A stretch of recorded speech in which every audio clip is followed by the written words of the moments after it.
Currently, about 700 miles of fencing exist along the U.S.-Mexico border, which stretches 2,000 miles. It's made of diverse materials, everything from steel posts to rusty corrugated plates and crowns of concertina wire. Vast desert stretches remain unfenced. President Trump has been talking about sealing off the land border since he started his campaign. We're going to build a wall. It's going to be built. Now the government is moving forward, starting in San Diego. The government has filed 2 requests for proposals, one for a concrete barrier and one for a non-concrete barrier. They want the wall to be between 18 and 30 feet tall to prevent climbing and tunneling and tampering.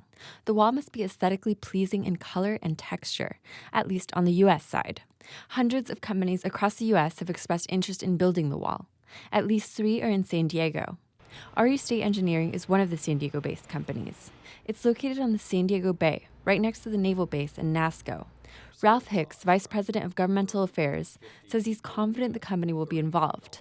The requests for proposals want prototypes built specifically in San Diego. Hicks says the company isn't for or against the wall. They just see it as an economic opportunity. But we're focused on the work. We're not a political body, left or right or what have you. We go after the job and provide high-paying jobs for our workforce and great opportunities for our company. James Gerber, a professor of economics at San Diego State University, says border fence construction in the late 1990s created a lot of jobs, but that they were temporary. From my perspective, it's rather like building a pyramid in the desert. Yeah, you get some jobs out of that, but the jobs disappear once the construction is finished. Some estimates say the border wall will cost upwards of $20 billion. Gerber says the economic impact on the U.S. could be negative, in part because it could push Mexico further away as a trade partner. Mexican industry leaders are already drifting towards partners in South America, Europe, and Asia, offended by President Trump's border wall and other policies. They have choices. They have been connected so tightly to the U.S. because of proximity. But the wall is in effect, you can think of this economically as pushing the U.S. and Mexico farther apart. But the U.S. companies that want to build the border wall argue it will have a positive economic effect. RE State Engineering has led major construction projects all along the Pacific West Coast. They built the nuclear carrier wharfs on the San Diego Bay, helped clean up efforts after the Exxon Valdez oil spill, and dredged channels in the ocean and the desert. We're attracted to very complex, difficult projects and harsh environments. That's what we do best. The company couldn't release details about its proposal yet because of the competitive nature of the bidding.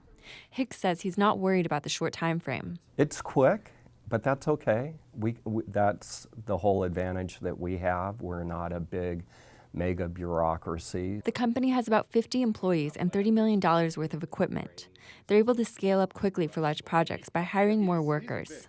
He says the company could build a wall along the entire 2,000-mile border. There's hills, there's ravines, there's rivers, there's streams, there's deep sandy conditions. Our proposal will be able to adapt to all those conditions. Another company that wants to help build the wall is Visionario, a building services company that can help the government visualize the wall in 3 dimensions prior to starting construction. Using autonomous flight missions from drones, data of the current terrain are acquired quickly and comprehensively. This data is used to create 3-dimensional spatial models of the border that are robust and highly accurate. Vice President Brian Hawley says his company also sees the wall as an economic opportunity and not a political issue. If the wall goes forward, that's a decision by the president, decision by Washington.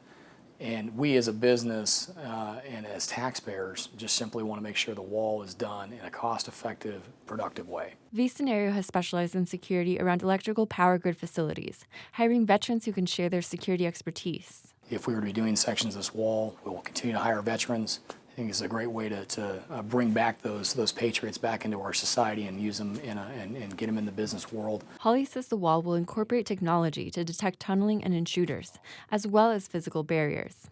In fact, the wall could look a little like the fencing that exists on the border today. Jean Guerrero, KPBS News.